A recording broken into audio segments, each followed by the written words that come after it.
वीरेश जी का सीधे रुख करेंगे। वीरेश जी, क्योंकि जानकारी जैसा कि नीतीश भी दे रहे थे कि लखनऊ में ही इसका खुलासा होगा कि इनसे क्या क्या कुछ अब तक बरामद किया गया, इसका कनेक्शन क्या है, फंडिंग कितनी अब तक हो चुकी थी, कौन कौन लोग इसमें शामिल हैं इनके पीछे, ये तमाम चीजें खुल सकती है बहुत जल्दी।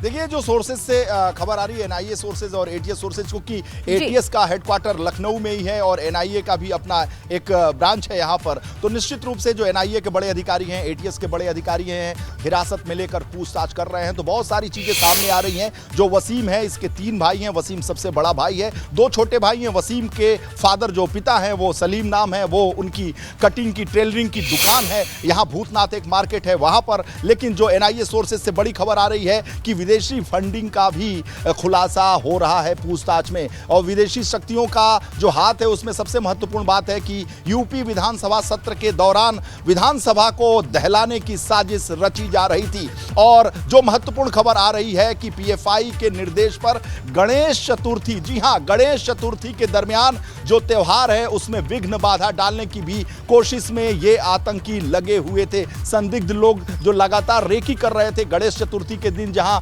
जो गोमती के किनारे वो मेला, वो सारी चीजों को विघ्न बाधा डालने की कोशिश लगातार कर रहे थे। लेकिन जो सिक्योरिटी एजेंसीज हैं, जो सरकार है, उसकी मुस्तैदी की वजह से ये अपने नापाक मंसूबों पर कामयाब नहीं हो सके। लेकिन इनकी गतिविधियां जारी रहीं और माना यह जा रहा है, एनआईए के जो सोर्सेज बता रहे हैं कि पूछताछ में इनका कहना है कि जो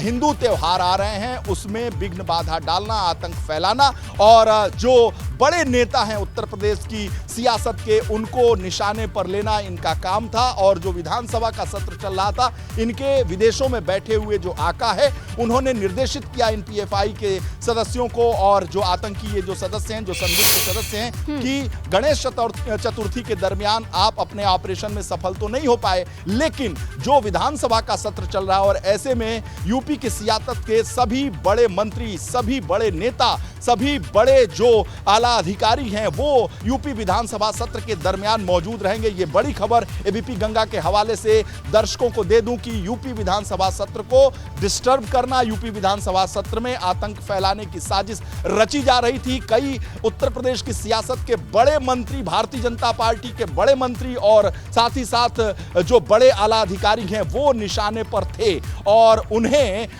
जो है जान से मारने की कोशिश और तमाम गतिविधियां, जिस तरीके से आतंक फैलाया जा सके और थ्रेट फैलाया जा सके, उत्तर प्रदेश की धरती को एक तरीके से आतंकियों के द्वारा दहलाने की कोशिश जो चल रही थी उसे नाकामयाब करने की जो काम किया है एनआईए ने, एटीएस ने, वो सराहनीय है। लेकिन जो एनआईए सोर्सेज से खबर आ रही है कि पूछताछ में जो संदिग्ध हैं उनसे जब पूछताछ की जा रही है तो बहुत सारी ऐसी चीज़ों को वो बता रहे हैं जो बहुत ही चौंकाने वाला है। उनका कहना है कि काशी, मथुरा और अयोध्या के अलावा लखनऊ का जो एयरपोर्ट है, चारबाग रेलवे स्टेशन है, साथ ही साथ भूल भुलैया है जो पर्यटक स्थल है, इसके अलावा यूपी विधानसभा का जो भवन है, इसके अलावा बापू भवन है, लोक भवन है, इसके अलावा एनेक्सी है, इन सारे जगहों पर आतंकी गतिविधियों को अंजाम देने की कोशिश की जा रही थी, जिसका खुलासा हुआ है। एनआईए सोर्सेज से बड़ी खबर ये आ रही है कि यूपी की सियासत के बड़े नेताओं को मारने की कोशिश ये जो संदिग्ध लोग हैं उसकी तैयारी कर रहे थे। विधानसभा का सत्र उनके लिए काफी मुफीद बताया जा रहा था और जिस तरीके से जो विदेशी शक्तियां हैं जो उन्हें लगातार निर्देशित कर रही थी, उनके इशारे पर यूपी में आतंक फैलाना और साथ साथ वाराणसी, जैसा कि मेरे सहयोगी नीतीश पांडे बता रहे थे, इसके अलावा मथुरा में बांके बिहारी मंदिर भी निशाने पर था। अयोध्या में जो राम जन्मभूमि तीर्थ क्षेत्र ट्रस्ट है उसे भी ध्वस्त करने की कोशिश लगातार की जा रही थी। उसका मैप मिला है। सबसे बड़ी बात यह है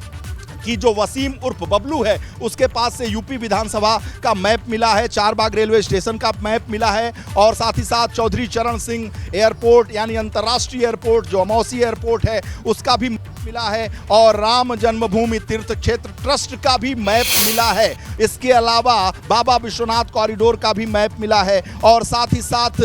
मथुरा, वृंदावन, बांके बिहारी मंदिर का, यानी कि तमाम जो बड़े स्थल हैं उनका उनको टारगेट किया जा रहा था, उनकी रेकी की गई थी। जिस तरीके के दस्तावेज अब तक मिले हैं, जैसा वीरेश जी आप भी बता रहे हैं।